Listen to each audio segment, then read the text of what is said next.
রাসূলুল্লাহ সাল্লাল্লাহু আলাইহি ওয়াসাল্লামকে আল্লাহ তাআলা নির্দেশ দিলেন, ওয়া আনযির আশীরাতাকাল আকরাবিন। এখন আর গোপনে দাওয়াত চলবে না, দাওয়াত দিতে হবে প্রকাশ্যভাবে। নবীজি সাল্লাল্লাহু আলাইহি ওয়াসাল্লাম আবু কুবাইস পাহাড়ের উপরে দাঁড়িয়ে গেলেন, সাফা পাহাড়ের উপরে দাঁড়িয়ে গেলেন। আগেও মনে হয় বলেছি, সাফা পাহাড়টা হলো আবু কুবাইস পাহাড়েরই একটা অংশ, একই কথা। নবীজি দাঁড়িয়ে গেলেন, মক্কাবাসীকে আহ্বান করলেন, ডাক দিলেন। নবীজি পাহাড়ে আরোহণ করে মক্কাবাসী যখন একত্রিত হলো, নবীজি এবার বলতেছে, আরাআইতুম লাউ আখবারতুকুম আন্না খাইলাম বিল ওয়াদি তুরিদু আন তুইরা আলাইকুম আকুনতুম মুসাদ্দিকিয়া। নবীজি সাল্লাল্লাহু আলাইহি ওয়াসাল্লাম বলেন, আমি যদি তোমাদেরকে এই সংবাদটা দেই, এই খবরটা দেই, যে এই পাহাড়ের পাদদেশে একদল অশ্বারোহী সৈন্য আক্রমণ করার জন্য অপেক্ষমান, তোমাদের উপরে আক্রমণ করার জন্য, আকুনতুম মুসাদ্দিকিয়া, তোমরা কি আমার এই কথার সত্যায়ন করবা? তোমরা কি আমার এই কথা বিশ্বাস করবা নাকি? কাফেররা সমস্বরে বলল, ক্বালু নাআম, অবশ্যই বিশ্বাস করব। মা জাররাবনা আলাইকা ইল্লা সিদকা, তারা বলতেছে, কেন বিশ্বাস করব না মুহাম্মদ? ইতিপূর্বে আমরা তোমাকে কখনো মিথ্যাবাদী পাই নাই, ইতিপূর্বে তুমি কখনোই তো মিথ্যা কথা বলো নাই, তোমাকে আমরা সত্যবাদী পেয়েছি, তুমি সব সময় সত্য কথা বলছো, এটাও আমরা বিশ্বাস করব। এই যে কাফেররা নবীজির সত্যবাদিতার ব্যাপারে সত্যায়ন করেছে, আল্লাহ তাআলা নবীজির সত্যবাদিতার ব্যাপারে সত্যায়ন করেছেন, সাথে সাথে এই সততার গুণ নবীজি পরিপূর্ণ অর্জন করার সাথে সাথে কিয়ামত পর্যন্ত সকল উম্মতকে সত্যবাদী হওয়ার প্রতি নবীজি উদ্বুদ্ধ করেছেন, নির্দেশ দিয়েছেন। আল্লাহ তাআলা তো আদেশ দিয়েছেন, সাথে সাথে নবীজি সাল্লাল্লাহু আলাইহি ওয়াসাল্লামও নির্দেশ দিয়েছেন সত্যবাদিতার গুণ অর্জন করার জন্য। যদি আমরা সত্যবাদী হতে পারি, লাভটা কোথায়? রাসূলুল্লাহ সাল্লাল্লাহু আলাইহি ওয়াসাল্লাম বলেন, সহিহ মুসলিমের হাদিস, আলাইকুম বিসসিদক ফাইন্নাস সিদকা ইয়াহদি ইলাল বির ওয়া ইন্নাল বিররা ইয়াহদি ইলাল জান্নাহ ইন্নাকা আনতাল আলিমুল হাকীম। আমরা মুহাব্বতের সাথে দুরূদ শরীফ পাঠ করি। আল্লাহুম্মা সাল্লি আলা মুহাম্মাদিন ওয়া আলা আলি মুহাম্মাদ কামা সাল্লাইতা আলা ইব্রাহিম ওয়া আলা আলি ইব্রাহিম ইন্নাকা হামিদুম মাজিদ। আল্লাহুম্মা বারিক আলা মুহাম্মাদিন ওয়া আলা আলি মুহাম্মাদ কামা বারাকতা আলা ইব্রাহিম ওয়া আলা আলি ইব্রাহিম ইন্নাকা হামিদুম মাজিদ। বালাগাল উলা বিকামালিহি কাশাফাদ দুজা বিজামালিহি হাসুনাত জামিউ খিসালিহি সাল্লু আলাইহি ওয়া আলিহি। লা ইলাহা ইল্লাল্লাহ লা ইলাহা ইল্লাল্লাহ লা ইলাহা ইল্লাল্লাহ লা ইলাহা ইল্লাল্লাহ লা ইলাহা ইল্লাল্লাহ লা ইলাহা ইল্লাল্লাহ মুহাম্মাদুর রাসূলুল্লাহ সাল্লাল্লাহু আলাইহি ওয়াসাল্লাম। আলহামদুলিল্লাহ, আল্লাহ রাব্বুল আলামিনের দরবারে অগণিত শুকর যে মহান মালিক আমাদের হায়াতে বরকত দিয়ে সুস্থ রেখে জুমার নামাজ আদায়ের লক্ষ্যে তার ঘরে আসার তৌফিক দিয়েছেন। আমরা সেই মহান মালিককে খুশি করার জন্য মহব্বতের সাথে জবান খুলে অন্তর থেকে একবার কালিমাতুশ শুকর পাঠ করি, আলহামদুলিল্লাহ। অগণিত দুরূদ ও সালাম সৈয়দুল আম্বিয়া, আশরাফুল আম্বিয়া, খাতামুল আম্বিয়া, ইমামুল মুরসালিন, রহমাতুল লিল আলামিন মুহাম্মাদুর রাসূলুল্লাহ সাল্লাল্লাহু আলাইহি ওয়াসাল্লামের উপর। গত জুমায় আমরা আলোচনা করতেছিলাম রাসূলুল্লাহ সাল্লাল্লাহু আলাইহি ওয়াসাল্লামের চারিত্রিক সৌন্দর্যের ব্যাপারে। কারণ একটা মানুষকে আসলেই তার ক্যারেক্টার, চরিত্র বা আখলাক যাই বলেন, এটার দ্বারাই একটা মানুষ বাস্তবে সুন্দর হয়ে ওঠে। চেহারা যত সুন্দর হোক, বংশগরিমা যত ভালো হোক না কেন, চারিত্রিক সৌন্দর্য যার নাই, আসলে কোনো ধরনের সৌন্দর্য তার মধ্যে নাই।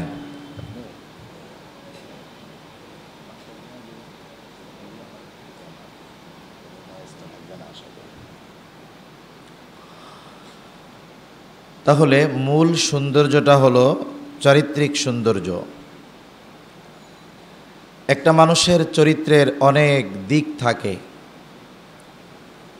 চারিত্রিক কিছু বিষয় নিজের মধ্যেই থাকে, প্রয়োগ হয় অন্যদের সাথে। কিছু বিষয় নিজের সাথেই সম্পৃক্ত থাকে, আর কিছু বিষয় অন্যের সাথে সম্পৃক্ত থাকে। রাসূল আকরাম সাল্লাল্লাহু আলাইহি ওয়াসাল্লামের ব্যক্তিগত চরিত্র যেমন ছিল, মানুষের সাথেও মুহাম্মাদুর রাসূলুল্লাহ সাল্লাল্লাহু আলাইহি ওয়াসাল্লামের চরিত্রও এরকম ছিল। এমনটা ছিল না তিনি নিজে একরকম, ঘরের মানুষের সাথে আর এক রকম, বাহিরের মানুষের সাথে আর এক রকম, এমন নয়। বরং রাসূল আকরাম সাল্লাল্লাহু আলাইহি ওয়াসাল্লামের চারিত্রিক বৈশিষ্ট্যগুলো একজন মুমিনের সাথেও যেমন ছিল, আর একজন কাফেরের সাথেও তেমন ছিল। ঘরেও যেমন ছিল, বাইরেও তেমন ছিল। রাসূলুল্লাহ সাল্লাল্লাহু আলাইহি ওয়াসাল্লামের চরিত্রকে আল্লাহ সুবহানাহু ওয়া তাআলা, উত্তম আখলাককে আল্লাহ তাআলা পরিপূর্ণতা দান করেছেন। এজন্য আল্লাহ রসুল সাল্লাল্লাহু আলাইহি ওয়াসাল্লামের আখলাক, চরিত্র আমরা যদি আমাদের ব্যক্তি জীবনে, পারিবারিক জীবনে, রাষ্ট্রীয় জীবনে প্রতিষ্ঠিত করতে পারি, তাহলে আমরা দুনিয়া আখেরাত উভয় জাহানের সফলতা দেখতে পাবো ইনশাআল্লাহ। তিনি যেমন রহমাতুল লিল আলামিন, গোটা সৃষ্টি জগতের জন্য রহমত, গোটা সৃষ্টি জগতের জন্য নবী, ওনার এই উত্তম আদর্শ, ওনার চরিত্র গোটা সৃষ্টি জগতের জন্যই। আল্লাহ রসুল সাল্লাল্লাহু আলাইহি ওয়াসাল্লামের সাথে সম্পৃক্ত কিছু উত্তম আখলাকের কথা আমরা জানব। শুধু জানার মধ্যে সীমাবদ্ধ থাকলে হবে না, সাথে সাথে আল্লাহ রসুল সাল্লাল্লাহু আলাইহি ওয়াসাল্লামের ওই বিষয়গুলো নিজেদের মধ্যে যতদূর সম্ভব আনার চেষ্টা করতে হবে। আমরা আখলাকের দিক দিয়ে নবীজির সমপরিমাণ হওয়া অসম্ভব, এটা কশ্চিনকালেও সম্ভব নয়। তবে নবীজির অনুসরণ করার ক্ষেত্রে পিছপা হওয়া যাবে না। অনেক সময় দেখবেন বাবা বড়, বাচ্চা ছোট, কিন্তু বাপ যা করতে চায় সন্তানও সেটা করতে চায়। বড় বস্তা একটা, ব্যাগ একটা বাবা হাতে উঠাতে চায়, দেখা যায় ব্যাগটা ওই বাচ্চার চাইতে ওজন, বাচ্চাও বাবাকে অনুকরণ করে ওই ব্যাগটা উঠাইতে চায়। বাবা নামাজ পড়তেছে, ছোট বাচ্চা 2 বছর 1.5 বছর বয়স, দেখবেন ও এসে বাবাকে অনুসরণ করে, বাবার মতো নামাজ পড়তে পারবে না, কিন্তু সে বাবাকে সর্বোচ্চ অনুসরণ করার চেষ্টা করে। এটা ভালো দিকেও করে, খারাপ দিকেও করে। আমি আপনি যদি ভালো কাজ করি, আমার আপনার সন্তানেরা ওইটাই করবে। আমি আপনি যদি মন্দ কাজ করি, তাহলে ওরা ওইটারই অনুসরণ করবে। বাচ্চাদের একটা ক্যারেক্টার এরকম, ওরা বললে করে না, করলে করে।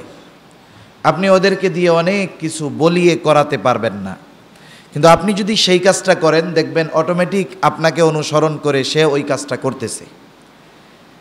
এজন্য আমাদের বাচ্চা লালন পালনের ক্ষেত্রে অনেক কষ্ট, কথা শুনতে চায় না। এটা একটা পলিসি, যত পলিসি আছে বাচ্চাদের কন্ট্রোলে আনার, এর মধ্যে একটা পলিসি কি, আপনি যদি তাকে দিয়ে কিছু করাতে চান, অর্ডার করলে করবে না একটা বয়স হওয়ার আগ পর্যন্ত। আপনি যদি সেটা নিজে করতে চান, তাহলে সে সেটা করবে। আপনি ওর খাতা বই গুছায় রাখতে বলছেন, আদেশ করেন, 15 বার বললেও শুনবে না, ওর গতিতে ও আছে। যখন আমরা একটু পলিসি পরিবর্তন করে বলবো যে আসো আমরা এগুলো গুছায় রাখি, গোছগাছ করে রাখি, সে দেখবেন আপনার সাথে ওই কাজটা করবে। তা যে কথার থেকে গেলাম, নবীজি সাল্লাল্লাহু আলাইহি ওয়াসাল্লামের চরিত্র পরিপূর্ণ অনুকরণ, অনুসরণ নিজের মধ্যে আনা এটা আমাদের জন্য অসম্ভব। তবে বাবা যখন কোনো কাজ করে, নামাজ পড়ে, ছোট্ট বাচ্চা গায়ে কোনো পোশাক নাই, বাবার সাথে নামাজের অনুসরণ করে, তার নামাজ ঠিকই হয় না, কিন্তু বাচ্চার এই অনুকরণ দেখে পিতার হৃদয়টা বড় হয়ে যায়, ঠিক কিনা বলেন? একটা মহাব্বত, ভালোবাসা জেগে ওঠে। নবীজি সাল্লাল্লাহু আলাইহি ওয়াসাল্লামের চারিত্রিক বৈশিষ্ট্যগুলো আমাদের মধ্যে পরিপূর্ণ আনায়ন অসম্ভব, কিন্তু তার অনুকরণ করা অসম্ভব নয়।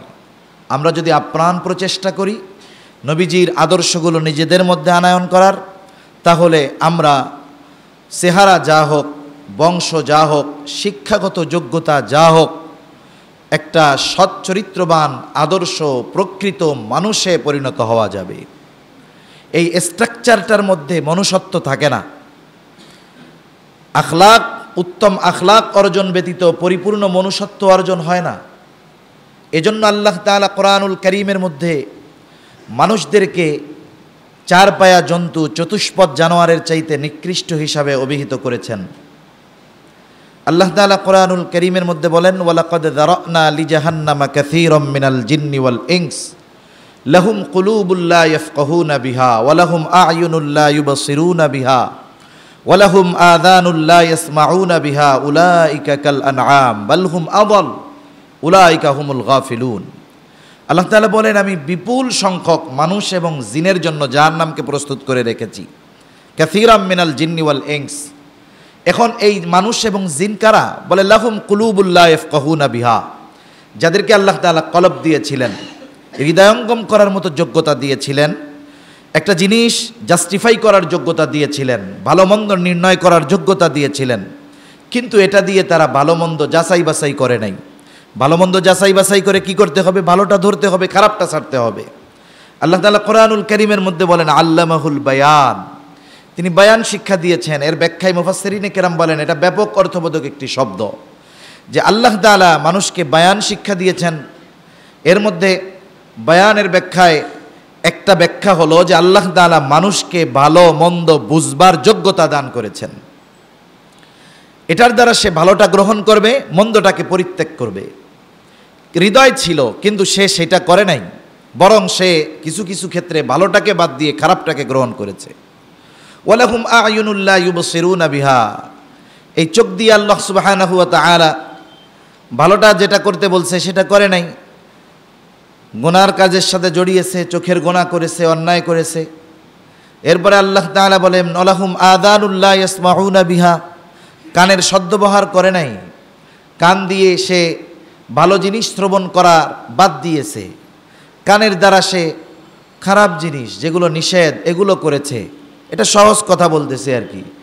এই কান সুস্থ, হৃদয় সুস্থ, দৃষ্টিশক্তি সুস্থ, এটাকে সুস্থ কাজে যারা ব্যবহার করে নাই, আল্লাহ তাআলা প্রথমে বলেন উলাইকা কাল আনআম, এগুলো চতুষ্পদ জানোয়ারের মতো, চার পায়ে বিশিষ্ট জন্তু জানোয়ারের মতো। কিন্তু এর পরপরই আল্লাহ তাআলা বলেন বালহুম আদল, না না না, এরকম না, বরং ওই চার পায়া জন্তুর চাইতেও ওরা খারাপ। কেন খারাপ? কিয়ামতের দিন আমরা জানি সমস্ত সৃষ্টির সবার বিচার হবে। মানুষের মধ্যে আল্লাহ তাআলা যেমন ফয়সালা করবেন, অনুরূপভাবে এই পৃথিবীর যত প্রাণী একটা যদি আরেকটার উপরে জুলুম করে থাকে, এটারও ফয়সালা আল্লাহ তাআলা কিয়ামতের দিন করবেন।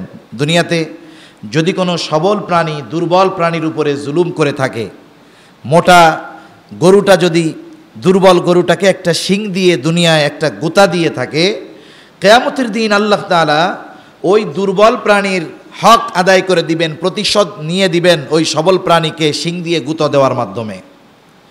ওদেরও বিচারাচার হবে। বিচারাচার হওয়ার পরে ওদের অবস্থা কি হবে? আল্লাহ তাআলা ওদেরকে বলবেন মাটি হয়ে যাও, ওরা মাটি হয়ে যাবে।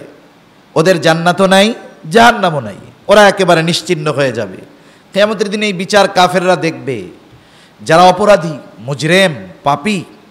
কিয়ামতের দিন ওদেরকে আলাদাভাবে বের করা লাগবে না।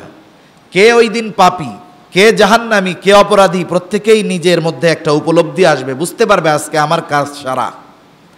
তখন আফসোসের সাথে ওই কাফেররা কি বলবে? ওয়ায়াকুলুল কাফিরু ইয়া লাইতানি কুনতু তুরাবা, কাফেররা বলতে থাকবে আহারে আমরা যদি মাটি হয়ে যাইতাম। কিন্তু বলেন তো, মানুষের বিচারাচারের পরে মানুষ কি মাটি হয়ে যাবে? নাকি জান্নাত অথবা জাহান্নামে যাবে। তার মানে একটা চতুষ্পদ জানোয়ার সে জাহান্নামে যাবে না, কিন্তু মানুষকে তার হিসাবের পরে যদি সে পাপী হয় তাকে জাহান্নামে যেতে হবে। এই দৃষ্টিকোণ থেকে একজন পাপী জাহান্নামী চতুষ্পদ জানোয়ারের চাইতেও খারাপ। এজন্য আল্লাহ তাআলা বলেন বালহুম আদল উলাইকা হুমুল গাফিলুন। আল্লাহ তাআলা বলেন বরং এই ধরনের মানুষ যারা হৃদয়কে যথাযথভাবে কাজে লাগায় না, যারা তাদের শ্রবণ শক্তিকে যথাযথভাবে কাজে লাগায় না, যারা তাদের দৃষ্টিশক্তিকে যথাযথভাবে কাজে লাগায় না, এই ধরনের মানুষগুলো চতুষ্পদ জানোয়ারের চাইতে নিকৃষ্ট। আর এরা হলো গাফেল, উদাসীন। এজন্য একটা মানুষ বাস্তবিক অর্থে উত্তম চরিত্রের মাধ্যমেই পরিপূর্ণ মানুষ এবং মনুষ্যত্ব অর্জন করে থাকে। অনেক সময় আমরা যদি কোনো মানুষ খারাপ হয়, চারিত্রিক দিক দিয়ে খারাপ, অন্যের উপরে জুলুম করে, তখন আমরা অনেক সময় বলি না এরকম, আরে ওটা কি মানুষ হইল, ওর সে জানোয়ার ভালো। এরকম কথা তো আমাদের সমাজে বলে না, বলে তো? একটা মানুষ যদি অনেক খারাপ হয়, জালেম হয়, তাহলে আমরা কি উপমা দেই? বলে ওর চাইতে জানোয়ার ভালো। ও কি মানুষ হইল নাকি? অথচ মানুষের স্ট্রাকচার তার মধ্যে আছে, কিন্তু জানোয়ারের সাথে অথবা তার চাইতে নিকৃষ্ট কিছুর সাথে উপমা দেওয়ার কারণ কি? কারণ তার আখলাকগত সমস্যা, চরিত্রগত সমস্যা, ঠিক কিনা বলেন? এজন্য আমরা যদি বাস্তবেই মনুষ্যত্ব অর্জন করতে চাই, তাহলে আমাদের চারিত্রিক পরিবর্তন দরকার। তা না হলে পরিপূর্ণ মানুষের সংজ্ঞা যা, সেটা অর্জন করা সম্ভব নয়। রাসূল আকরাম সাল্লাল্লাহু আলাইহি ওয়াসাল্লামের মধ্যে পরিপূর্ণ মানুষত্বের গুণগুলো বিদ্যমান ছিল পরিপূর্ণভাবে। নবীজির চারিত্রিক বৈশিষ্ট্যগুলোর মধ্যে অন্যতম একটি বৈশিষ্ট্য হলো একটা মানুষের হুসনে খালক, উত্তম চরিত্র। যত বিষয় আছে উত্তম চরিত্রের, প্রত্যেকটা বিষয় নবীজির মধ্যে পরিপূর্ণভাবে ছিল। এমনটা নয় যে একটা বিষয় একটু কম ছিল, গ্রাফটা একটু উঁচু নিচু ছিল, যে উনি এদিক দিয়ে রাষ্ট্র পরিচালনার ক্ষেত্রে একটু দুর্বল ছিলেন, কিন্তু উনি সমরবিদ হিসাবে আর একটু উঁচু ছিলেন। গ্রাফটা, চারিত্রিক বিষয়ের গ্রাফটা উঁচু নিচু ছিল না, একেবারে সেম লেভেলে ছিল এবং পরিপূর্ণ ছিল। রাসূলুল্লাহ সাল্লাল্লাহু আলাইহি ওয়াসাল্লামের এই চরিত্র আমরা গত জুমায় জেনেছি। আল্লাহ তাআলা নবুয়াতির আগ থেকেই হেফাজত করেছেন এবং নবুয়াতির পরে এটাকে আল্লাহ তাআলা আরও বিকশিত করেছেন। যেমন আমরা মাঝে মধ্যে আমাদের দেশে সন্ধ্যা হয় যখন 6:10 বাজে, সূর্যটা ডুবে যায়, আমরা দেখতে পারি না, সূর্যের আলো পাই না। এর দ্বারা সূর্য যে একেবারে বঙ্গোপসাগরে ডুবে গেছে, বিষয়টা তো এমন নয়। আবার সূর্য যে পাহাড়ের ফাঁক দিয়ে উঠে আসতেছে, এর আগে মোটামুটি দাফনকৃত ছিল, এমনটা নয়। সূর্য আছে কিন্তু আমরা দেখতে পাই নাই। রাসূল সাল্লাল্লাহু আলাইহি ওয়াসাল্লামের এই উত্তম চরিত্র পরিপূর্ণ বিকশিত হয়েছে মানুষের কাছে কাছে, গোটা সৃষ্টি জগতের কাছে আল্লাহ তাআলা পৌঁছিয়ে দেওয়ার ব্যবস্থা করেছেন নবুয়তির পরে। আল্লাহর নবীর উত্তম চরিত্রের যেই বিষয়গুলোর মধ্যে আমরা আলোচনা করব, কয়েকটা বিষয় আমরা সামনে আনবো ইনশাআল্লাহ। 1 নম্বর বিষয় নবীজির সততা, সত্যবাদিতা। নবীজির মধ্যে সত্যবাদিতার গুণ কেমন ছিল? আল্লাহ রাসূল সাল্লাল্লাহু আলাইহি ওয়াসাল্লাম নবুয়তির আগেও কখনো মিথ্যা কথা বলেন নাই, নবুয়তির পরে মিথ্যা কথা বলার তো প্রশ্নই আসে না, আগেও বলেন নাই। যার কারণে কাফেররা কখনো নবীজি সাল্লাল্লাহু আলাইহি ওয়াসাল্লামের এই চারিত্রিক বিষয়ে অপবাদ দেওয়ার দুঃসাহস করতে পারে নাই।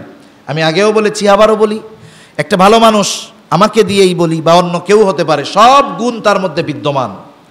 দানশীলতার গুণ আছে, মানুষের সাথে সদাচরণ করেন, স্ত্রীদের সাথে ভালো ব্যবহার করেন, গরিবদের সাথেও তিনি খুব ভালো ব্যবহার করেন, খারাপ আচরণ কারো সাথে করেন না। তিনি আমানতদার, তিনি সব দিক দিয়ে ঠিক আছে।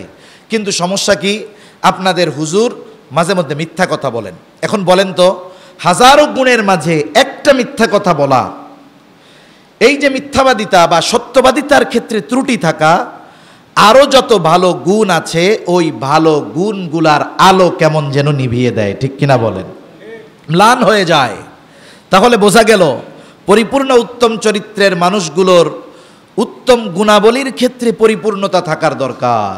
নবীজি সাল্লাল্লাহু আলাইহি ওয়াসাল্লামের মধ্যে সত্যবাদিতার গুণ পরিপূর্ণ ছিল। আর আল্লাহ সুবহানাহু ওয়া তাআলা কোরআনুল কারীমের মধ্যে প্রকৃতপক্ষে যদি কেউ মুত্তাকি হতে চায়, পরহেজগার হতে চায়, খোদাভীরুতা অর্জন করতে চায়, সত্যবাদীদের সঙ্গী হওয়ার জন্য আল্লাহ তাআলা নির্দেশ দিয়েছেন। আল্লাহ তাআলা কোরআনুল কারীমের মধ্যে বলেন, ইয়া আইয়ুহাল্লাযীনা আমানুত্তাকুল্লাহা ওয়া কুনু মা'আস সাদিকিন। আল্লাহ রাব্বুল আলামিন বলেন, হে ঈমানদারেরা, তোমরা আল্লাহ তাআলাকে ভয় করো, ওয়া কুনু মা'আস সাদিকিন, এবং সত্যবাদীদের সঙ্গী হয়ে যাও। আল্লাহ রাব্বুল আলামিন কোরআনুল কারীমের অন্যতম একটি বৈশিষ্ট্য হলো, আল্লাহ তাআলা যখন কোনো বিষয়ের জন্য আদেশ দেন, নির্দেশ দেন, শুধু ওই বিষয়ের আদেশ করেন এমনটা নয়, বরং ওই আদেশটা বাস্তবায়ন করার জন্য কি করা দরকার আল্লাহ রাব্বুল আলামিন কোরআনুল কারীমের মধ্যে ওই কথাটাও জানায় দেয়। যেমন এখানে আল্লাহ তাআলা বলেন, হে ঈমানদারেরা, ইত্তাকুল্লাহ, আল্লাহকে ভয় করো। এখন যদি আমরা প্রশ্ন করি আল্লাহ কেমনে ভয় করব, সাধারণত মানুষের মানবীয় একটা বিষয় হলো, মানুষ যদি ভয়ঙ্কর কোনো মানুষকে সামনে দেখে ভয়টা বেশি পায়। পুলিশ যখন সামনে আসে ভয় লাগে, দূরে থাকলে বকাও দেয়। সিসি ক্যামেরার সামনে যখন পড়ে দেখলে ভয় লাগে, কিন্তু দূরে থাকলে ভয় লাগে না। কিন্তু আল্লাহ তাআলা আপনাকে আমরা কেমনে ভয় করব, তাকওয়া কেমনে অর্জন করব, খোদাভীরুতা কেমনে অর্জন করব, আল্লাহ তাআলা বলেন, ওয়াকুনু মা'আস সাদিকিন, তোমরা যদি মুত্তাকি হতে চাও, খোদাভীরুতা অর্জন করতে চাও, সত্যবাদীদের সঙ্গী হয়ে যাও। এটা হলো একটা মানুষের জীবনে শ্রেষ্ঠ এবং মহৎ একটা গুণ হলো সত্যবাদিতা। আল্লাহ তাআলা সত্যবাদীদের সঙ্গী হওয়ার জন্য কেন নির্দেশ করেছেন? কারণ একটা মানুষ যদি সততার গুণ পরিপূর্ণ অর্জন করতে পারে, তাহলে তার মধ্যে অন্যান্য সব গুণ অন্তর্ভুক্ত থাকে, ইনক্লুড থাকে। একটা মানুষ অন্যান্য দিক দিয়ে সকল উত্তম গুণাবলী অর্জন করা ব্যতীত পরিপূর্ণ সত্যবাদী হতে পারে না। তার মানে যিনি সত্যবাদী, তার মধ্যে অন্যান্য সকল গুণের সমন্বয় ওর মধ্যে পাওয়া যাবে। রাসূলুল্লাহ সাল্লাল্লাহু আলাইহি ওয়াসাল্লাম এই সত্যবাদিতার গুণে সর্বোচ্চ সুসজ্জিত নবীজি ছিলেন। সাথে সাথে আল্লাহ তাআলা সত্যবাদীদের সাথে থাকার নির্দেশ এই জন্য দিয়েছেন, এই কথা বোঝানোর জন্য সমগ্র মুসলিম জাতিকে সততার মহৎ গুণে গুণান্বিত হতে হবে। দেখবেন প্রায় জায়গায় লেখা থাকে সততাই মূলধন, লেখা থাকে না এরকম? সততা এটা মূল সম্পদ, সততা প্রতিটি কল্যাণের চাবি। যেখানেই সততা আছে সেখানেই কল্যাণ আছে। রাসূল সাল্লাল্লাহু আলাইহি ওয়াসাল্লাম সততার গুণে তিনি অনন্য ছিলেন। অন্যতম প্রধান উপমা ছিল নবীজি সাল্লাল্লাহু আলাইহি ওয়াসাল্লাম নবুয়ত প্রাপ্তির পূর্বেই আমার আপনার নবীজিকে কাফেররা আল আমিন উপাধির সাথে সাথে উপাধি দিয়েছিল আস-সাদিক, সত্যবাদী, আল আমিন, আমানতদার। নবীজি সাল্লাল্লাহু আলাইহি ওয়াসাল্লাম যেই সত্যবাদিতার গুণে গুণান্বিত ছিলেন, শুধু তাই না, আল্লাহ রাব্বুল আলামিন আমার আপনার নবীজির সত্যবাদিতার ব্যাপারে নিজেই সাক্ষ্য দিয়ে বলেন, ওয়াল্লাযী জাআ বিস-সিদকি ওয়া সাদ্দাকা বিহি উলাইকা হুমুল মুত্তাকুন। নবীজির সত্যবাদিতার ব্যাপারে কাফেররা তো আগেই সাক্ষ্য দিয়েছে, আল্লাহ তাআলাও সাক্ষ্য দিয়ে বলেন, ওয়াল্লাযী জাআ বিস-সিদকি ওয়া সাদ্দাকা বিহি উলাইকা হুমুল মুত্তাকুন। যিনি সত্য সহ আগমন করেছেন তিনি হলেন আমাদের নবী মুহাম্মদুর রাসূলুল্লাহ সাল্লাল্লাহু আলাইহি ওয়াসাল্লাম।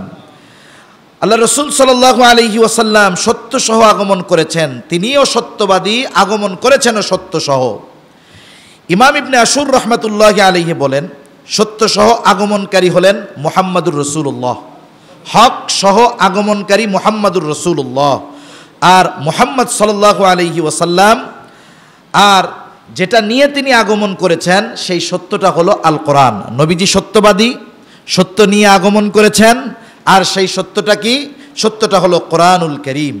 এজন্য আল্লাহ তাআলা যখন নবীজি সাল্লাল্লাহু আলাইহি ওয়াসাল্লামকে নির্দেশ দিলেন যে আপনি এবার 3 বছর গোপনে দাওয়াত দিছেন, এইবার আপনি কি করবেন? আপনি আপনার আশেপাশে আত্মীয় স্বজন যারা আছে সকলকে প্রকাশ্যভাবে দাওয়াত দিবেন। রাসূলুল্লাহ সাল্লাল্লাহু আলাইহি ওয়াসাল্লামকে আল্লাহ তাআলা নির্দেশ দিলেন, ওয়ানযির আশীরাতাকাল আকরাবিন।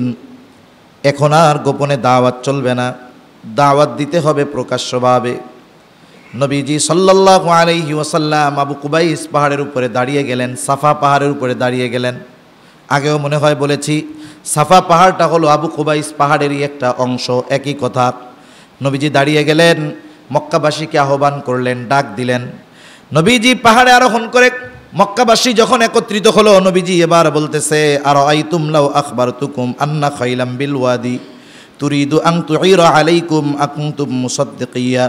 নবীজি সাল্লাল্লাহু আলাইহি ওয়াসাল্লাম বলেন, আমি যদি তোমাদেরকে এই সংবাদটা দেই, এই খবরটা দেই যে এই পাহাড়ের পাদদেশে একদল অশ্বারোহী সৈন্য আক্রমণ করার জন্য অপেক্ষমান, তোমাদের উপরে আক্রমণ করার জন্য, আকুনতুম মুসাদ্দিকিয়া, তোমরা কি আমার এই কথার সত্যায়ন করবা? তোমরা কি আমার এই কথা বিশ্বাস করবা নাকি? কাফেররা সমস্বরে বলল, ক্বালু নাআম, অবশ্যই বিশ্বাস করব। মা জাররাবনা আলাইকা ইল্লা সিদকা, তারা বলতেছে, কেন বিশ্বাস করব না মুহাম্মদ, ইতিপূর্বে আমরা তোমাকে কখনো মিথ্যাবাদী পাই নাই।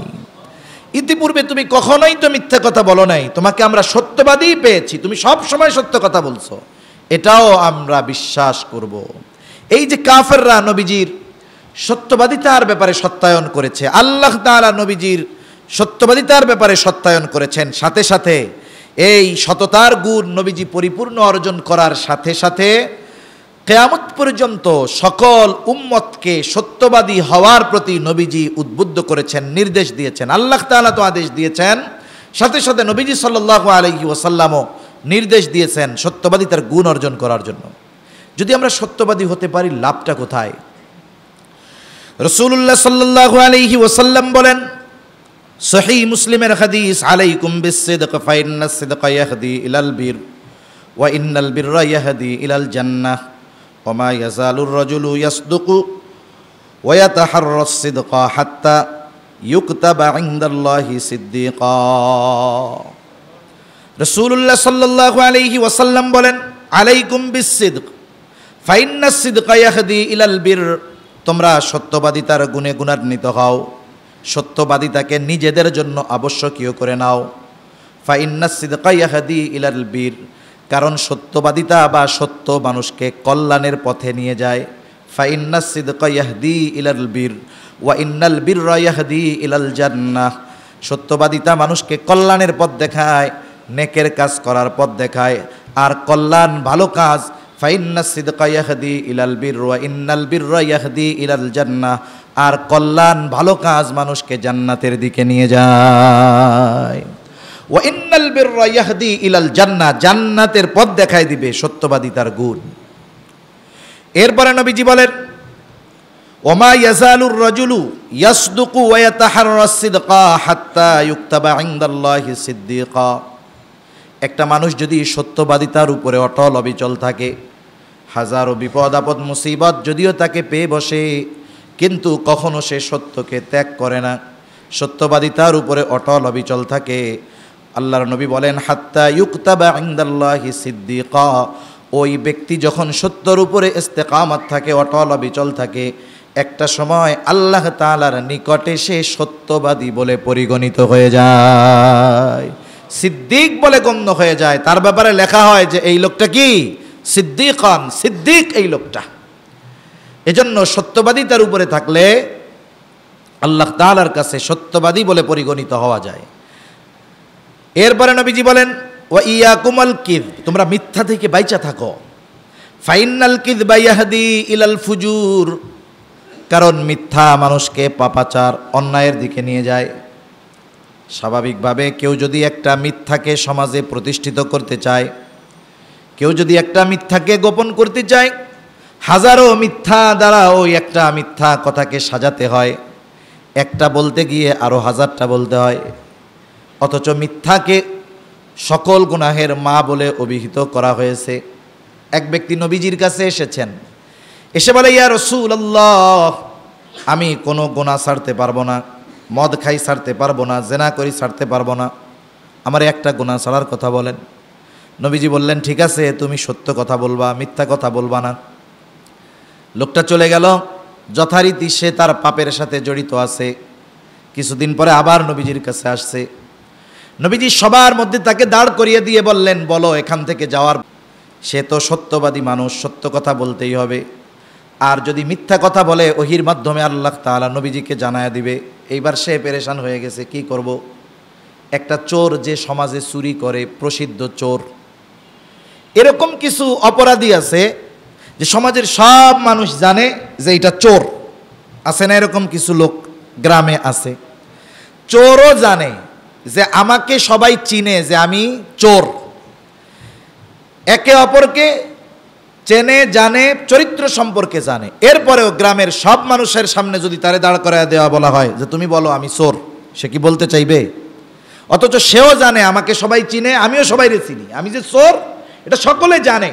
কিন্তু এরপরেও সকলের সামনে দাঁড়িয়ে নিজের ওই অন্যায়ের কথা বলতে সে লজ্জা পাবে। সাহাবা একরামের সামনে, সবার সামনে দাঁড়িয়ে সে তার গুনার কথাগুলো কেমনে বলবে? সে বুঝতে পারলো কাজ হবে না। একটা সময় সে মিথ্যা কথা ছেড়ে দিল। তার মানে বোঝা গেল কেউ যদি মিথ্যা কথা বলা ছাড়তে পারে, সত্যবাদী তাকে গ্রহণ করতে পারে, তাহলে জীবনের অনেক পাপ থেকে বেঁচে থাকা তার জন্য সহজ হয়ে যায়। এজন্য সত্যবাদিতার গুণ অর্জন করা মানেই মিথ্যাবাদিতাকে, মিথ্যাকে আমাদের থেকে বের করে দিতে হবে, সত্যকে প্রতিষ্ঠিত করতে হবে, মিথ্যা থেকে বাঁচতে হবে। অধীনস্থ যারা আছে এদেরকেও সত্যবাদিতার উপরে রাখার প্রচেষ্টা করতে হবে। ছোটবেলা থেকে শিশুদেরকে সত্যবাদিতার উপরে গড়ে তুলতে হবে আমাদের। অনেক সময় আমরা আমাদের ছোট বাচ্চাদের সাথেও মিথ্যা কথা বলি। আমি মাঝে মধ্যে বলি হাদিসটা, আল্লাহ রাসূল সাল্লাল্লাহু আলাইহি ওয়াসাল্লামের কাছে একজন এসেছে। আমি আপনি নিজেই শুধু নিজেদের চরিত্র সংশোধনের চেষ্টা করলে হবে না, কারণ আমার উপরে আমার অধীনস্থদেরকেও সঠিক পথে পরিচালিত করার দায়িত্ব আল্লাহ তাআলা দিয়েছেন। আল্লাহ তাআলা বলেন, ইয়া আইয়ুহাল্লাযীনা আমানু কু আনফুসাকুম ওয়া আহলিকুম নারা, হে ঈমানদারেরা তোমরা নিজেরা জাহান্নামের আগুন থেকে বাঁচো, অধীনস্থদেরকেও জাহান্নামের আগুন থেকে বাঁচাও। রাসূলুল্লাহ সাল্লাল্লাহু আলাইহি ওয়াসাল্লামের কাছে একজন আসছে। আসার পরে ওই মহিলা ছোট একটা বাচ্চাকে নিয়ে আসছে। বাচ্চা হাতের থেকে ছুটে গেছে। এত ডাকে মহিলা বাচ্চাটা আসে না। এবার হাতের মুঠ পাকিয়ে বাচ্চার দিকে ইশারা দিয়ে বলতেছে এদিকে আসো। তার মানে বোঝাচ্ছে তুমি যদি আসো তোমারে মজা দেওয়া হবে। ছোট বাচ্চা দেখবেন ডাইকা আপনি ক্লান্ত হয়ে যাবেন, আসবে না। 1 টাকার একটা চকলেট দেখাবেন, দৌড় দিয়া হাজির। এইবার উনি হাতের মুষ্টি পাকিয়ে বাচ্চাকে যখন ইশারা দিল, বাচ্চা চলে আসছে। মুঠ খুলে একটা খেজুর তার হাতে দেওয়া হলো। রহমতের নবী বিষয়টা খেয়াল করতেছিলেন। নবীজি এবার ওই নারীকে উদ্দেশ্য করে বলেন, শোনো, তুমি যদি এই বাচ্চার হাতে কিছু না দিতা তুমি মিথ্যাবাদী বলে গণ্য হয়ে যেতা। আপনি এই হাদিসকে যদি সামনে রাখেন তাহলে আমাদের বাচ্চাদের ক্ষেত্রে অনেক সময় আমরা মিথ্যা কথা বলি।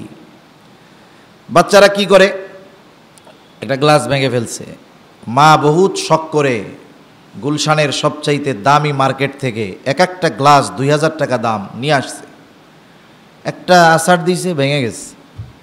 স্বাভাবিক ওই সময় তো একটু রাগ হয়ে যাবে। বাচ্চা বুঝতে পারছে আমারে মা আজকে সাইজ করে দিবে। 2-3 বছরের 4 বছরের বাচ্চা ভয়ে দৌড় দিয়ে বাথরুমের মধ্যে দরজা আটকায় দিয়েছে, অথবা বেলকুনির মধ্যে গিয়ে দরজা আটকায় দিছে। এবার রাগ তো আছে এখনো, বলে এদিকে আসো, বাইরে আসো, আসলে কিছু বলবো না, না আসলে কিন্তু পরে খবর আছে তোমার। এবার ছোট বাচ্চা চিন্তা করতেছে পরে গেলে তো মার দিবে, এখন গেলে তাইলে মার দিবে না, মা বলছে না। এবার ও মায়ের কথা বিশ্বাস করে বেলকুনি খুলে ভিতরে আসলো। মা এবার কয় পাইছি তোরে, পালাবি কোথায়। এবার ধুমসে পিটানি দেয়। এই কাজটা আমাদের ফ্যামিলিতে প্রায় সময় হয়। এখন এটার ক্ষতি কি হচ্ছে? আপনি 1-2 বারবার যখন তার সাথে এই আচরণ করবেন, এক সময় আপনার কথার জবাব সে দিবে। কি বলবে? যে যাব না, তুমি মিথ্যা কথা বলো, গেলে তুমি আমাকে মারবা। এর দ্বারা কি হলো, আপনি আপনার কথার ওয়েট, আপনার এই কথার ওজন, আপনার কথার ওজন আপনি নষ্ট করে ফেললেন। এরপরে আপনি সত্য কথাও যদি বলেন তাহলে সে আপনার সত্যটাকে মিথ্যাই মনে করবে, সত্য মনে করবে না। এজন্য ছোট বাচ্চাদের সাথেও মিথ্যা কথা বলা যাবে না। আপনি যদি তাকে সত্য বলতে অভয় প্রদান করেন, ছোট বাচ্চা একটা অন্যায় করে ফেলছে, কেউ দেখে নাই, এখন ওই বাচ্চাকে আপনি জিজ্ঞাসা করতেছেন এটা কে করছে, আপনি যদি তার উপরে অতিরিক্ত কঠোর হন, সে মিথ্যা কথা বলবে আমি করি নাই।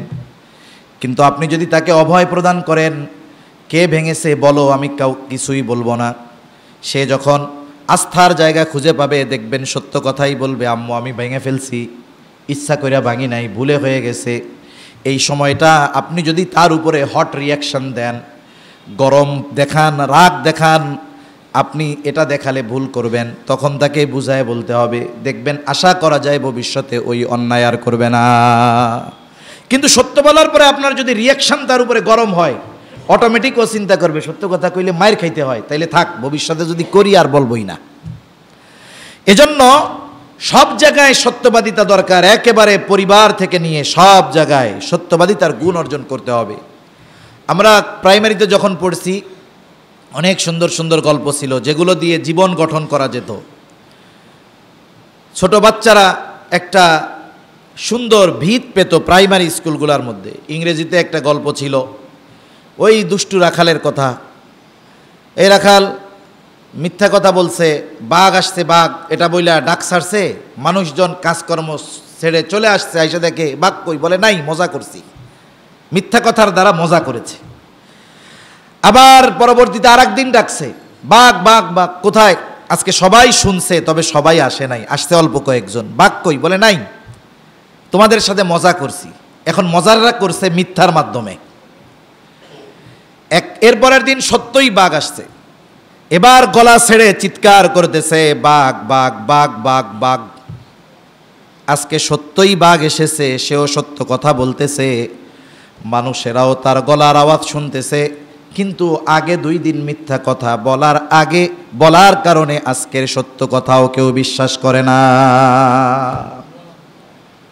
আমাদের সমাজে কিছু মানুষ আছে, রাষ্ট্রীয় পর্যায়ের শুরু থেকে নিয়ে একেবারে শেষ পর্যন্ত যতই কান্দে কাইটা যা কোক, মানুষে কয় এটা মিথ্যাই কইতেছে, এটা সত্য কথা বলতে পারে না। এমন একটা অবস্থা হয়েছে, মানুষ যদি কান্না করত, তার উপরে মানুষের একটা মোহাব্বত, ভালোবাসা, সহমর্মিতা, একটা দুর্বলতা আসতো। চোর পিটায় চোর। এই যে 2 দিন আগে মনে হয় ঢাকা ভার্সিটির মধ্যে একজন মানসিক ভারসাম্যহীন ব্যক্তি, সংবাদে যতটুকু জানলাম, তাকে চোর অপবাদ দিয়ে পিটিয়ে মেরে ফেলছে। আমিও 2-1বার বাস্তবে চোর পিটাইতে দেখছি আর কি, কিন্তু চোরের চাহনি আর কান্না দেখে ওখানে দাঁড়িয়ে থাকা সম্ভব হয় নাই, চলে আসছি। একজন চোর, সে যখন কান্না করতেছে তার জন্য অনেক সময় মানুষের মায়া লাগে, মহব্বত হয়, ভালোবাসা জাগ্রত হয়, যে না ছাইড়া দে এইবার। কিন্তু আমাদের সমাজে কিছু মানুষ আছে, কিছু মানুষ গত হয়েছে, যতই কান্নাকাটি করুক না কেন, যা কিছুই বলুক না কেন, ওনার কান্নাকাটিকে কেউ আর সত্য মনে করে না, এটারে মিথ্যা মনে করে, ঠিক না? উল্টা কি বলে, যে নাটক করো না, নাটক করো না। তাহলে মিথ্যা বলতে বলতে এক সময় সত্য তার মর্যাদা হারিয়ে ফেলে, মানুষ তার বিশ্বস্ততা হারিয়ে ফেলে। এই রাখাল মিথ্যা কথা বলছে আগে 2 দিন, আজকে সত্য বলছে, মানুষ তার সাহায্যের জন্য এগিয়ে আসে নাই। ইংরেজিতে একটা শিক্ষা এখানে ছিল, এই গল্পটা প্রাইমারিতে পড়ছেন না অনেকে পড়ছেন তো। এর নিচে একটা উপদেশমূলক বাণী লেখা ছিল, বলতে পারবেন কি লেখা ছিল? যারা পড়ছেন পারবেন? এর নিচে লেখা ছিল, ডু নট টেল এ লাই। সম্ভবত তোমরা কখনো মিথ্যা কথা বলিও না। গল্প শুধু গল্পের জায়গা থেকে শুনলে হয় না, গল্পের শিক্ষাটাকে জীবনের সাথে ধারণ করতে হয়। ডু নট টেল এ লাই, তোমরা মিথ্যা কথা বলিও না, এটা জীবনের জন্য বড় একটা শিক্ষা ছিল। এজন্য ছোট বাচ্চাদের সাথেও আমরা মিথ্যা কথা বলবো না। দ্বিতীয় বিষয়, আমরা যদি মিথ্যা বলায় অভ্যস্ত হই, তাহলে একটা সময় বাহিরের মানুষ তো বহুদূর, আমার নিজের মানুষেরাও আমাকে বিশ্বাস করবে না। এজন্য নিজে সত্যের উপরে প্রতিষ্ঠিত হব, সাথে সাথে পরিবার পরিজনকে সত্যবাদিতার উপরে প্রতিষ্ঠিত করব। তাহলে কি হবে? আপনার সন্তান যদি শয়তানের ধোকায় পড়ে কোনো গুনাহ অন্যায় করে ফেলে, তাহলে সে ওই অপরাধটাকে গোপন করবে না, বরং আপনার কাছে সে বলার জন্য সাহস পাবে যে আমি তো অন্যায় করে ফেলেছি। তখন আপনি তার প্রতি আপনার অ্যাকশনটা কি হবে? গরম হওয়া যাবে না, ওই মুহূর্তে সিদ্ধান্তে পৌঁছানো যাবে না, এটা জীবনের বড় একটা ভুল হবে। রাগ আসতে পারে, কিন্তু এটাকে কন্ট্রোল করে এটার এই বিষয়ের ব্যাপারে যথাযথভাবে ব্যবস্থা গ্রহণের প্রচেষ্টা করতে হবে। কারণ রাগের মাথার সিদ্ধান্ত অধিকাংশ সময় ভুল হয়। রাগের মাথায় মানুষ যে সিদ্ধান্ত নেয় এটা অধিকাংশ ক্ষেত্রে ভুল হয়। জীবনের বড় বড় ভুল মানুষ রাগের মাথায় করে। আর একটা হলো তেল মারার চোটে করে। আপনি সমাজের বড় প্রভাব প্রতিপত্তি সম্পন্ন ব্যক্তি, আপনি এমপি সাহেব, আপনি প্রধানমন্ত্রী, মনে রাখবেন কাঁঠাল যখন পাকে, পাকার আগে ওর পাশে কখনো মাছি থাকে না। কাঁঠাল যখন পরিপক্ক হয়, খাওয়ার উপযুক্ত হয়, মূল্যবান হয়, তখন কিন্তু ওর আশেপাশে মাছি ঘুরে। শুধু সাধারণ মাছি ঘুরে না, গ্রামের ওই বাথরুমের মধ্যে যেই মাছিগুলো, ওইগুলো কাঁঠালের, পাকা কাঁঠালের আশপাশ দিয়ে বেশি ঘুরে। কেউ যদি প্রভাব প্রতিপত্তি অর্জন করার পরে এই মাছিগুলাকে পরিষ্কার করতে না পারে, তাহলে কি হবে? তাহলে দেখা যাবে ওই মাছির ব্যাকটেরিয়ায় ও নিজেই নিঃশেষ হয়ে যাবে। ঠিক কিনা বলেন? এজন্য এই বিষয়গুলো প্রত্যেকটা ক্ষেত্রে খেয়াল রাখার দরকার, যে আমাকে মানুষ মিথ্যা কথা বইলা পাম দিয়া ফুলাইতেছে কিনা, এ বিষয়গুলো ঠিক রাখার দরকার। যদি এগুলো কন্ট্রোল আমরা না করতে পারি, আমি সঠিক সিদ্ধান্তটা না নিতে পারি, তাহলে এটা আমার আপনার জন্য বড় কষ্টের বিষয় ভবিষ্যতে হয়ে দাঁড়াতে পারে। যেমন পলিটিক্যালি কথা আমি তেমন বলিও না, কারণ নিজে রাজনীতিও করি না, কিন্তু ইসলামিক রাজনীতি, কোরআনুল কারীমের রাজনীতির সমর্থন অবশ্যই করি। কিন্তু যারা বলে ইসলামের রাজনীতি নাই, তারা কোরআনুল কারীমের বড় একটা অংশকে সরাসরি অস্বীকার করে। ঠিক কিনা বলেন?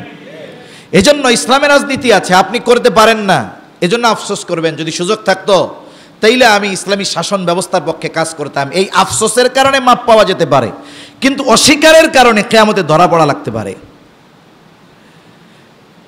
এজন্য রাসূল সাল্লাল্লাহু আলাইহি ওয়াসাল্লাম আমাদেরকে এই রাজনীতির শিক্ষা নবীজি দিয়ে গেছেন, রাষ্ট্র পরিচালনা নবীজি করেছেন। নবীরা যদি এমনই হতো শুধুমাত্র মানুষকে তাওহীদ, রিসালাত, আখিরাতের দাওয়াত দিবে, আর কোনো কিছু দিবে না, তাইলে আল্লাহ তাআলা নবীদের মধ্য থেকে অনেক নবীকে আল্লাহ বাদশাহী প্রদান করেছেন। শুধু তাই না, সুলাইমান আলাইহিস সালাতু ওয়াস সালামকে একেবারে গোটা পৃথিবীর রাজত্ব আল্লাহ তাআলা দান করেছেন। এই পৃথিবীর বাতাস তার অজ্ঞবহ ছিল, পাখির ভাষা বুঝতেন, প্রত্যেকটা প্রাণীর ভাষা তিনি বুঝতেন, এমন বাদশাহী আল্লাহ তাআলা তাকে দান করেছেন।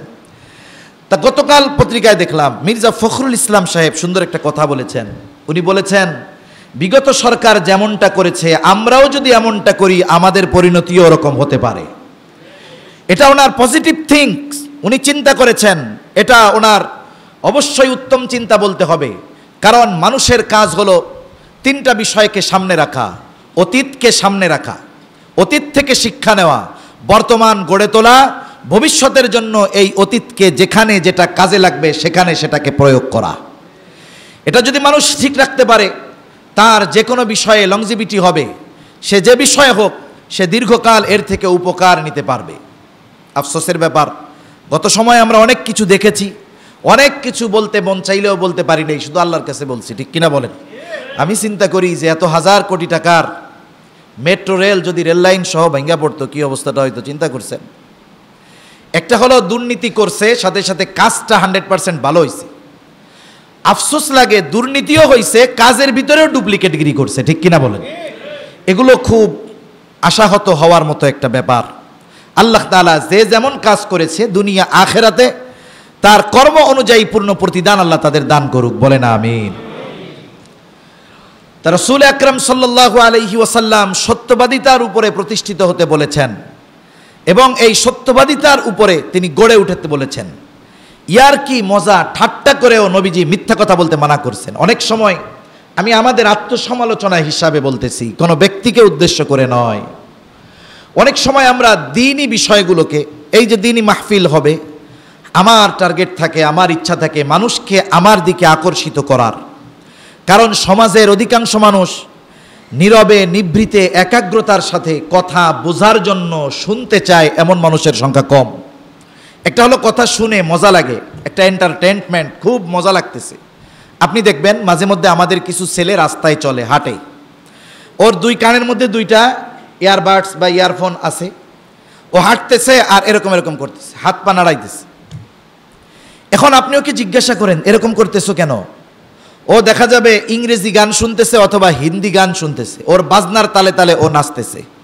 আপনি যদি ওকে জিজ্ঞাসা করেন, ও 3 বার ট্রাই করেও ম্যাট্রিক পাস করতে পারে নাই, ও ইংরেজি বুঝবে ছাতা?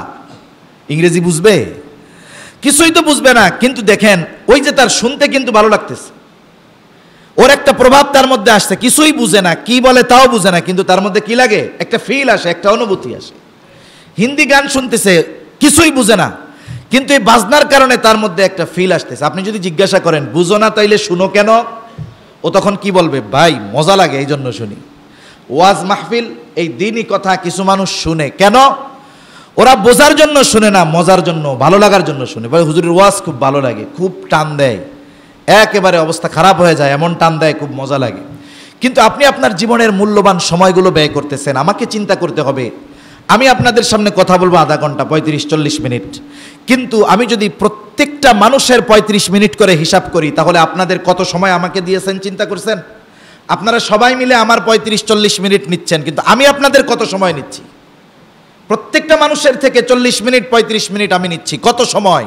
এই সময়গুলো আপনারা আমাকে দিলেন, এটা আপনাদের দেওয়া একটা আমানত। যদিও আমরা রক্ষা করতে পারি না, কিন্তু আমাদের উচিত এই আমানতকে সর্বোচ্চ রক্ষা করার প্রচেষ্টা করা, ঠিক কিনা বলেন? এখন আমার আপনাদের সামনে কি বলা উচিত? এই 35 মিনিট মজা দেওয়ার তো, মজা নেওয়ার বহুত জায়গা আছে। উচিত হলো এই সময়টাতে আপনাদের সাথে এমন কিছু বিষয় ডিসকাস করা, এমন কিছু আলোচনা করা যা দুনিয়া আখেরাতের জন্য পাথেয় হয়। দুনিয়ার কল্যাণের জন্য হতে পারে, আখেরাতের কল্যাণের জন্য হতে পারে। এমন কিছু ডিসকাস, এমন কিছু আলোচনা আপনার আমার করা দরকার। আপনার যদি কৌতুক নিয়ে মজা মানে কৌতুক শুনে মজা নেওয়া লাগে, আপনি ইউটিউবে কৌতুক সার্চ দিয়ে কৌতুক দেখেন, হারুন কিসিঞ্জারের কৌতুক দেখেন। ওয়াজ মাহফিলে আমরা আপনাদেরকে এখন কৌতুকের বিনোদন দিচ্ছি, আমরাও এরকম হুজুর খুঁজি। কেমন হুজুর? এই হুজুর শুধু জাল, এই হুজুর শুধু মিষ্টি, আরে এই হুজুর শুধু টক টক কথা বলে। আমরা চাই অলরাউন্ডিং পারফরম্যান্স থাকতে হবে। উনি টক কথাও বলবে, জালও বলবে, মিষ্টিও বলবে, হ্যাঁ অসুবিধা নাই, তবে টক ঝাল মিষ্টি হতে হবে শরীয়তের গণ্ডির ভিতরে থেকে। আমি একজনকে হাসানোর জন্য মিথ্যা বলতে পারবো না, মানুষকে মজা দেওয়ার জন্য আমি আরেকজনকে তাচ্ছিল্য করতে পারবো না। সেজন্য এই যে কৌতুকগুলো হয়, যে কৌতুকগুলো মিথ্যাকে সামনে রেখে করা হয়, ওই কৌতুকগুলো যতই মজা লাগুক না কেন ওইগুলোও মিথ্যা, কোনো সন্দেহ নাই। এজন্য অনেকে একটা খুব ইমোশনাল কথা বলে, সত্য বলে কাঁদানোর চাইতে মিথ্যা বলে হাসানো ভালো। কত সুন্দর মোটিভেশনের এক বক্তব্য, কিন্তু এই কথার মধ্যে তো মিথ্যাকে প্রতিষ্ঠিত করার এক ষড়যন্ত্র দেখা যাচ্ছে। বাস্তবতা হলো মিথ্যা বলে হাসানোর চাইতে সত্য বলে কাঁদানো ভালো। হ্যাঁ, কিছু ক্ষেত্র আছে যেখানে আপনি সরাসরি সত্যটা না বলতে পারলেও আপনাকে অ্যাঙ্গেলে ঘুরিয়ে ফিরিয়ে হলেও সত্যের মধ্যেই থাকতে হবে, শরীয়তের গণ্ডির মধ্যে থাকতে হবে, ঠিক কিনা বলেন?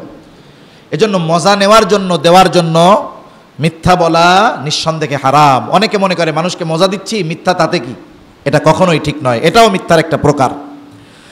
নবীজি সাল্লাল্লাহু আলাইহি ওয়াসাল্লাম মজা করেছেন, রাসূল আকরাম সাল্লাল্লাহু আলাইহি ওয়াসাল্লাম সাহাবা একরামের সাথে মজা করেছেন। কেমন মজা?